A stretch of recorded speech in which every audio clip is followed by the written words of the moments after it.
A 6-year-old girl has died after she was found outside of her home in extreme frigid temperatures this morning in Bemidji. Sarah Madison has the latest details of the child's tragic death as investigators continue to unfold how and why this happened.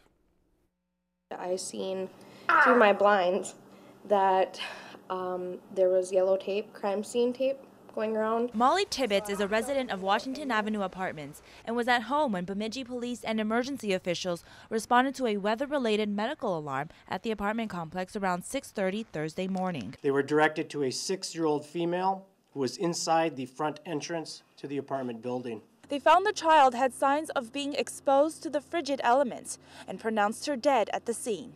At a press conference this afternoon, police say the victim's mother and a neighbor were the ones who dialed 911, but it is unknown where the girl was prior to their arrival. As part of our investigation, we are developing a timeline as to when the child was last seen and as to how long the child was exposed to the elements. Me and my friends were actually talking about this, and we don't understand how something like that could happen because it was so cold out last night. Temperatures at the time were 27 degrees below zero with a wind chill of 40 degrees below.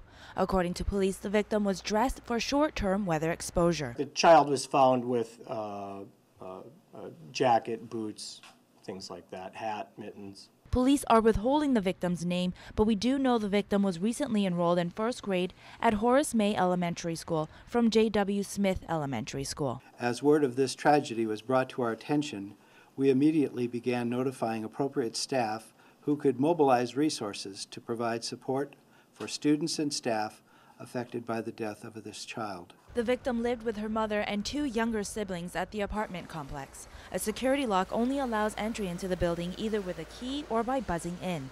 It is unclear how or why the girl was outside. I usually see parents outside or older kids with younger kids, and so I don't realize how this actually happened, where a little girl could have been outside by herself in order to freeze. On any given day, we live in a climate that can be brutal. If anyone does have any information that will assist us in developing that timeline, please contact the Bemidji Police Department. Police have made no arrests at this time but are investigating all avenues of this tragic death. Sarah Madison, Lakeland News. The girl's body was taken to the Ramsey County Medical Examiner's office in St. Paul. Further information is pending as investigators wait for the results of an autopsy. If you've enjoyed this segment of Lakeland News, please consider making a tax-deductible contribution to Lakeland Public Television.